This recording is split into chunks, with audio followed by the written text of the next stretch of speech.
নমস্কাৰ স্বাগতম জনাইছো এটা নতুন ভিডিঅলৈ আৰু আজি আপোনালোকৰ বাবে লৈ আহিছো কোডিং ডিকোডিং ৰিজনিংৰ পাঁচটা অতিকৈ গুৰুত্বপূৰ্ণ প্ৰশ্ন এনে ধৰণৰ প্ৰশ্নসমূহ পৰীক্ষাত আহে সেইবাবে ভিডিঅটো চাই থাকিব শেষলৈকে যদি আপুনি কোনো কম্পিটিটিভ এক্সামৰ বাবে প্ৰস্তুতি চলাই আছে তেতিয়াহলে আসাম এক্সাম এই চেনেলটো সাবস্ক্ৰাইব কৰি ল'ব এনে ধৰণৰ ভিডিঅসমূহ আগলৈ পাই থাকিবৰ বাবে আহক এটা প্ৰশ্নকেইটা কি আছে চাওঁ প্ৰথম প্ৰশ্নটো আছে যদি ডিয়েৰ সমান 12215 হাই সমান 5645 তেন্তে ষ্টপ সমান কিমান হ'ব সেইটো আমাক খুদিছে সেইটো আমি উলিয়াব লাগে এতিয়া আমি কি কৰিম ডিয়েৰটো কেনে ধৰণে লিখা আছে সেইটো আমি চাম প্ৰথমতে ডি কিমান নম্বৰত আহে এলফাবেটখনত আমাৰ এলফাবেটিক্যাল যদি এলফাবেটখন আমি যদি নিউমাৰিকেল অৰ্ডাৰত চাওঁ তেতিয়াহলে ডি আহে 4 নম্বৰত ই আহে 5 নম্বৰত পুনৰ ই দিয়া আছে ই আহিব 5 নম্বৰত তাৰ পিছত আৰ আছে আৰ আহিব 18 নম্বৰত এতিয়া ডিৰ পৰা ডি আছে 4 পৰা যদি আমি 3 মাইনাস কৰি দিওঁ তেতিয়াহলে আমি কিমান পাওঁ 1 পাওঁ 5 পৰা যদি 3 মাইনাস কৰো তেতিয়াহলে কিমান পাওঁ 2 পাওঁ আকৌ ইয়াৰ পৰা 3 মাইনাস কৰিম কিমান পাম 2 তাৰ পিছত 18 পৰা যদি আমি 3 মাইনাস কৰো তেতিয়াহলে 15 পাওঁ এতিয়া দিছে 1 2 2 1 5 এটো ইয়াত দিয়া আছে এনে ধৰণে ডিয়েৰটো লিখা আছে ঠিক তেনে ধৰণে হাই লিখা আছে হাইটো কেনে ধৰণে আছে এইচ কিমান নম্বৰত আহে এইচ আহে 8 নম্বৰত 8 পৰা যদি 3 মাইনাস কৰো আমি কিমান পাওঁ 5 পাওঁ ঠিক তেনে ধৰণে আই আছে 9 নম্বৰত 9 পৰা যদি 3 মাইনাস কৰো তেতিয়াহলে আমি পাওঁ 6 তাৰ পিছতে জি আছে 7 নম্বৰত 7 পৰা যদি 3 মাইনাস কৰো তেতিয়াহলে আমি 4 পাওঁ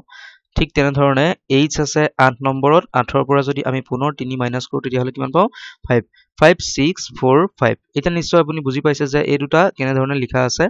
ঠিক তেনে ধৰণে আমি ষ্টপটো উলিয়াব লাগিব এস কিমান নম্বৰত আহে এস আহে 19 নম্বৰত 19 পৰা যদি আমি 3 মাইনাস কৰো তেতিয়াহলে আমি কিমান পাওঁ আমি পাওঁ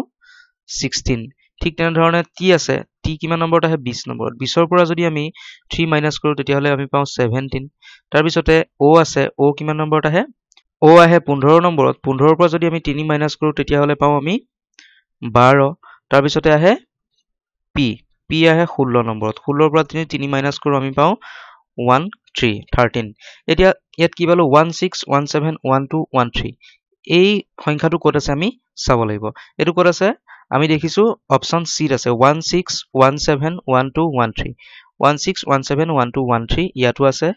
আৰু অপচনতো আছে গতিকে অপচন সি হ'ব আমাৰ বাবে শুদ্ধ উত্তৰ নিশ্চয় আপুনি খুব সুন্দৰকৈ বুজি পাইছে নেক্সট কোৱেশ্চনটো কি আছে চাওঁ আহক ইয়াত চাওক মেটাৰটো কেনে ধৰণে লিখা হৈছে ঠিক তেনে ধৰণে আমি বিয়ণ্ডটো লিখিব লাগে এতিয়া মেটাৰটো কেনে ধৰণে লিখা আছে সেইটো আমি উলিয়াব লাগিব আমি প্ৰথমতে কি কৰিম M A double T E R আমি মেটাৰটো লিখিলম এতিয়া মেটাৰটো কেনে ধৰণে লিখা হৈছে চাওক ইয়াত চাওক টি আছে ইয়াত টি আছে ইয়াত টি পিছত এটা শেষত টি মানে ডাবল টি আছে এটা আহি গল প্ৰথমত এটা আহি গল শেষত এতিয়া আমি ইয়াৰ পৰা এটা কথা বুজিব পাৰো যে টি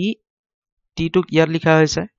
এম টোক ইয়াত লিখা হৈছে তাৰ পিছত এ টোক কি কৰা হৈছে মাজত দি দিয়া হৈছে টি এ এম ঠিক তেনে ধৰণে এই টি টো কি কৰা হৈছে শেষৰ ফালে লৈ যোৱা হৈছে আৰ টোক আনি ইয়াত বহুৱা হৈছে তাৰ পিছত ই নিজৰ জায়গাতে আছে T A M R E T ঠিক তেনে ধৰণে আমি বিয়ণ্ডটো লিখিব লাগিব বিয়ণ্ড কেনে ধৰণে লিখিলে বিয়ণ্ডটো যদি আমি লিখো তেতিয়াহলে কি হ'ব B E Y O N D এতিয়া বি লিখিম ইয়াত ওয়াই লিখিম ইয়াত ই থাকিব নিজৰ জায়গাত ঠিক তেনে ধৰণে ও টো যাব ইয়াত ডি আহিব ইয়াত তাৰ পিছতে এন থাকিব নিজৰ জায়গাত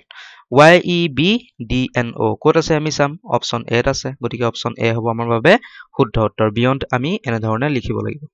এটা নেক্সট কোৱেশ্চনটো কি আছে চাওক যদি sun is equal to 108 moon is equal to 114 তেন্তে star equal to কিমান হ'ব আমি উলিয়াব লাগে এতিয়া ইয়াত আমি sun কেনে ধৰণে উলিয়াইছে সেইটো আমি চাব লাগিব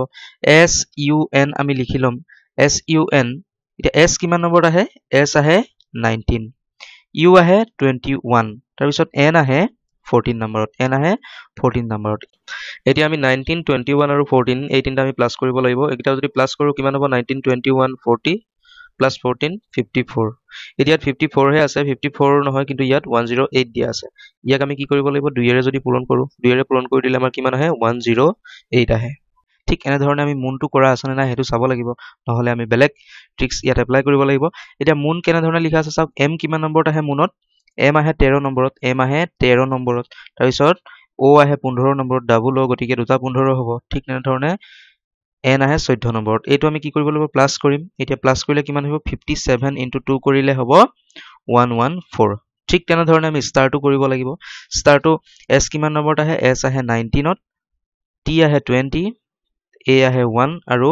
R আহে 18 নম্বৰত।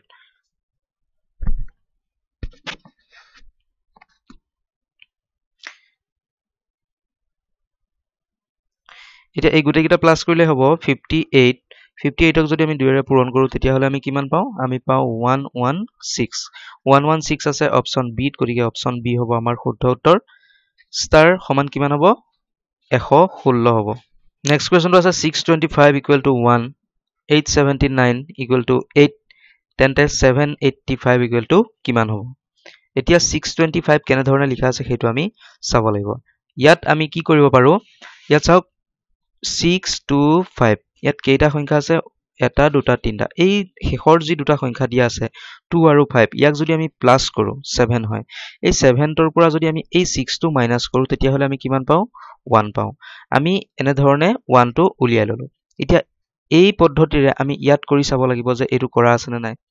এতিয়া 879 দিয়া আছে 879 7 আৰু 9 যদি প্লাস কৰো তেতিয়া হলে আমাৰ কিমান হয় 16 হয় এই 16 ৰ পৰা আমি এই 8 মাইনাস কৰিব লাগিব 16 ৰ পৰা 8 মাইনাস কৰিলে আমি পাও 8 গতিকে আমাৰ এটো আনসাৰটো এনে ধৰণে ওলাইছে এতিয়া আমি 785 টো এনে ধৰণে কৰিব লাগিব 785 দিয়া আছে 8 আৰু 5 যদি আমি প্লাস কৰো কিমান পাও 13 13 ৰ পৰা 7 আমি মাইনাস কৰিম 13 ৰ পৰা 7 মাইনাস কৰিলে থাকিব 6 6 আছে অপচন বি গতিকে অপচন বি হ'ব আমাৰ বাবে শুদ্ধ উত্তৰ 5 নম্বৰ প্ৰশ্নটো কি আছে চাওক সোল্ট সমান HLOW তেন্তে ৰোম সমান কিমান হ'ব মানে কি হ'ব হেতু আমি উলিয়াব লাগে এতিয়া এটো কেনে ধৰণে লিখিছে আমি যদি এলফাবেটখন এনে ধৰণে লিখো A B C D E